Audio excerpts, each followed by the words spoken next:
আকিমুস সালাতটা কি, এ ব্যাপারে সমস্ত মুসলিম উম্মাহ একমত।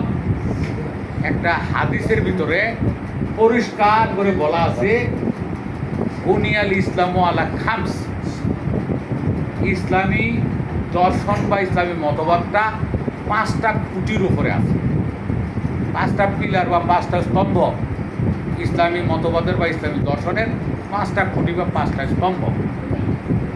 1 নম্বর স্তম্ভটা বলছে শাহাদাতু আল্লা ইলাহা ইল্লাল্লাহু ওয়া আশহাদু আন্না মুহাম্মাদান আবদুহু ওয়া রাসূলুহু। এইটা হলো 1 নম্বর, যে আপনি মোহাম্মদকে না, আল্লাহকে একত্ববাদের প্রধান ঈশ্বর বা একজন ঈশ্বর বলে আপনি ঘোষণা দিবেন, আর মোহাম্মদকে তার দূত বলে ঘোষণা দিবেন। এটা হলো 1 নম্বর, যেটা মুসলমানরা বলে কালেমা। এখন এই কালেমার 5টি 7টি 8টি এরা তো বানাইতেছে, এগুলা made in India, made in Bangladesh. হ্যাঁ, এই ওরা কালেমা বানাতে বানাতে এক এক রকম করে এক একজনে কালেমা বানাইতেছে, যা পবিত্র কোরআন মাজিদে নাই। পবিত্র কোরআন মাজিদে 8টা কালেমার একটাও নাই, মনে থাকবে। 8টার একটাও পবিত্র কোরআন মাজিদে নাই, শুধু লা ইলাহা আছে এক জায়গায়, লা ইলাহা ইল্লাল্লাহু মুহাম্মাদুর রাসূলুল্লাহ নাই। লা ইলাহা ইল্লাল্লাহ একভাবে আছে, হাদিসে আছে ওয়া আন্না মুহাম্মাদুর রাসূলুল্লাহ, মাঝখানে ওয়া আন্না আছে, এটা তুলে দেওয়া হয়েছে, দিয়ে আমাদের কাছে কালেমাটা লা ইলাহা ইল্লাল্লাহ মুহাম্মাদুর রাসূলুল্লাহ বলে ডিসপ্লে করা হয়েছে। এই মাঝের কথাটা তো আমরা মুসলমানরা জানি না। তাহলে এইটা একটা, যে কালেমাটা পবিত্র কোরআন মাজিদে হুবহু নাই, হাদিসেও হুবহু নাই, সেখানেও কাটিং করা হয়েছে, বইয়ের 2টা অংশ এক জায়গায় করা হয়েছে। এরপরে বাকি কালমাগুলো ওরা মন গড়াভাবে বানাইছে, মানে আমাদের কাছে ডিসপ্লে করতেছে। তাহলে এই 5টা খুঁটির মধ্যে প্রথম খুঁটিটা ছিল কালেমা। কালেমা 8টা বর্ণনা করতে আমি এখন পারবো না, তো সময় নাই, আমরা শর্টে শেষ করবো। তা কালেমার পরে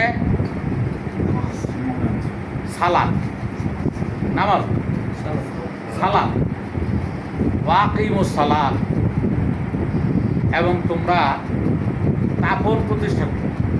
সালাতের বাংলা হলো তাপন, তাপন প্রতিষ্ঠা করো। এখন তাপন প্রতিষ্ঠা করতে হয় কিভাবে, এটা অনেক লম্বা আলোচনা, অনেক সময় লাগে। আমি সংক্ষেপে বলি, যেই সমস্ত পুরুষ সব ধরনের মৈথুনে 21 মিনিট অতিক্রম করতে পারে, এদের আকিমুস সালাত আরম্ভ হয়েছে। 42 মিনিট অতিক্রম করতে যারা পারে তাদের আকিমুস সালাত হয়ে গেছে। সংক্ষেপে বললাম, এই আকিমুস সালাতের পরে আতুজ যাকাত, রস দাও। আমাদের দেশে যাকাত বলতে গেলে বলে দান করা, এটা হবে নাই। পৃথিবীর কোনো ডিকশনারিতে, পৃথিবীর এই প্রান্ত থেকে ওই প্রান্ত পর্যন্ত কোনো গবেষক, কোনো লেখক, কোনো মোল্লা, কোনো মন্ত্রী বলতে পারবে না যে যাকাত শব্দের অর্থ দান। সদকা মানে দান, হাদিয়া মানে দান, তোহফা হলো দান, আরবি শব্দ। হেবা অর্থ দান। হাদিয়া, হেবা, সদকা, তোহফা, এগুলো তো দানের আরবি। আরও 10টা পৃষ্ঠা থাকতে পারে। তা না করে এখানে যাকাত বলা হলো কেন? আর যাকাত শব্দের অর্থ হলো এক্সট্রাক্ট বা কোনো কিছু নির্যাস। নির্যাস যেমন গ্যান্ডারি চিপা মেশিনে রস বার করে দেয়, আমরা খাই। তাহলে গ্যান্ডারির নির্যাস হলো রস। খেজুর গাছ কেটে গাছারা কি করে, হাড়ি দিয়ে রস নামায় আমাদেরকে দেয়, এটা হলো গাছের রস। এই আমাদের মানব দেহ মৈথুন করলে শুক্র বাড়ায়, এটা মানব রস। সুধা বাড়ায়, এটা হলো মানব রস। অর্থাৎ মৈথুন করে যে রসটা বের হয় সেইটা হলো যাকাত। ওয়াতুজ যাকাত, তোমরা রস দাও। ওয়াতুজ যাকাত, রস দাও।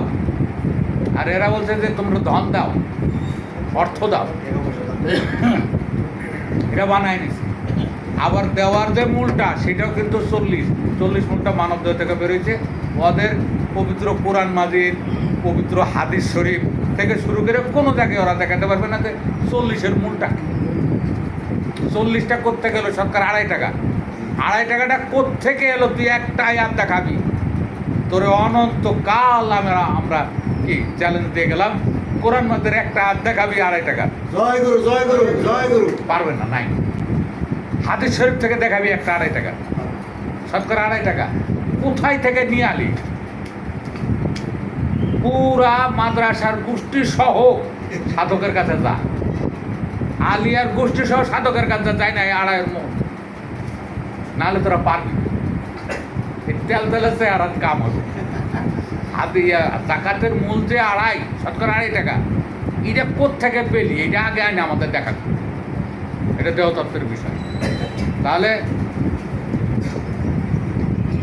ওই যে কালেমা গেল, তারপরে ওয়াকিমুস সালাত ওয়া আতুজ যাকাত ওয়াল হাজ্জু ওয়াল সাওমু রমাদান, এবং তোমরা হজ করো। হজ হলো প্রতিযোগিতা করা, প্রতিযোগিতায় জয়ী হওয়া। হজ শব্দের অর্থ হলো বিজয়ী হওয়ার আশা, বিজয়ী হওয়ার আকাঙ্ক্ষা। সব বই পুস্তক খোলো, ডিকশনারি খোলো, মোবাইলে সার্চ দাও, হজ শব্দের অর্থ হবে বিজয়ী হওয়ার আশা। কোন জায়গায় রে? নৌকা বাইছে, ঘোড়া ধরে, ক্রিকেট খেলায়। জয়ী হওয়ার ইচ্ছা কোন জায়গায়? এই মৈথুনে। জয় গুরু, জয় গুরু, জয় গুরু। কৃষ্ণ এবং জনি কানা এবং বলাই বললো যে আজকে তোর একদিন না আমার একদিন, হয় আমি তোরে পরাজিত করবো, হয় বলবো আমি তোরে পরাজিত করবো। এই পরাজিত করার ইচ্ছা নিয়ে এই সংগ্রাম করার নাম হলো হজ।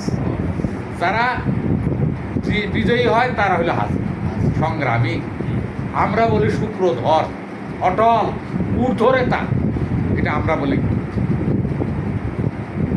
হাজু ওয়া সাওমু রমাদান, এবং সর্বশেষ 5 নম্বর, 5টা খুঁটির শেষটা হলো বিরত থাকা। সাওম হলো 1 বছর, আর সিয়াম হলো বহু বছর। একটা বিরতি আর অনেকগুলো বিরতি। শেষটা হলো বিরত থাকা। কি থেকে বিরত? বিড়ি খাওয়া থেকে, তাস খেলা, ক্রিকেট খেলা। কোনটা থেকে বিরত? নারীদের রজকালে সকল ধরনের মৈথুন থেকে দূরে থাকা। এইটা হলো সোম বা বহু বছরের সিয়াম। এইটার স্তর কয়টা? সর্বনিম্ন হলো 3টা স্তর। ইসলামের শরীয়তে এবার বাংলা, ওপর বাংলা, মধ্যপ্রাচ্য সহ সারা মুসলিম বিশ্বে যেটা করে, সকাল থেকে সন্ধ্যা পর্যন্ত পানাহার ও স্ত্রীর সহবাস থেকে বিরত থাকা, এটা সিয়ামের কোনো আওতার ভিতরেই পড়ে না। হাকিকতে সিয়ামের আওতার ভিতরেই নেই, আউট অফ সিয়াম, সেটা এরা করে। তার ভিতরে তাফালিং কি?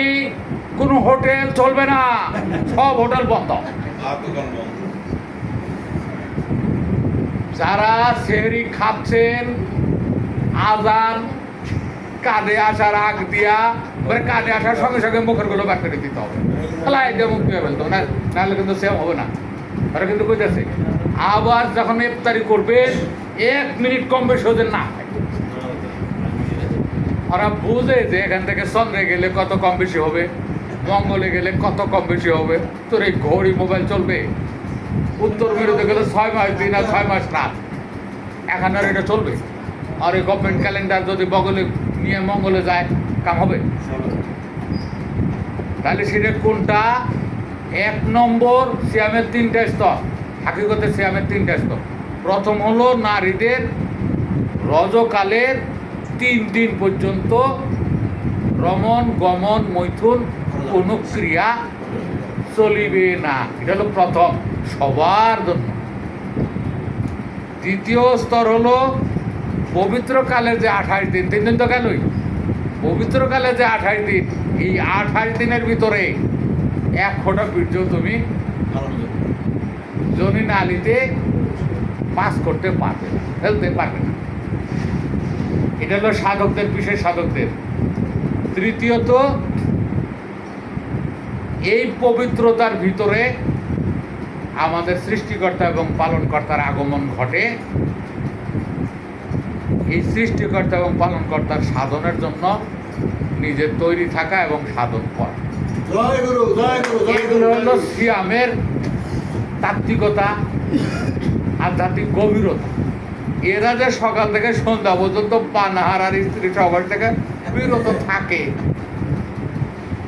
আবার বলছে যে রমজান মাসে রাত্রে স্ত্রী সবাস করা যাবে, হুজুররা রাত্রে স্ত্রী সবাস করতে কোনো সমস্যা নাই। আবার বলছে যে রমজান মাসে শয়তান বান্ধা রাখা হয়। বহু সার্কাসের ভিতরে আছে, সময় সংকীর্ণ। কবরের কাছে আমি এই কারণে আমরা খাজা ভাইয়ের এই যে প্রশ্নটা ছিল যে আকিমুস সালাতটা কি, সেটাকে বলতে গেলে আকিমুস সালাতের একটা কি একটা শখ বা একটা ডিজাইন বা একটা সিরিয়াল আছে। সেই জায়গায় বলা হয়েছে যে ইসলাম ধর্ম 5টি স্তম্ভের ওপরে বা 5টি খুঁটির ওপরে প্রতিষ্ঠিত। তার মধ্যে 2 নম্বর খুঁটিটাই হলো আকিমুস সালাত। এইটা হলো খাজা ভাইয়ের প্রশ্নের জবাব। জয় গুরু।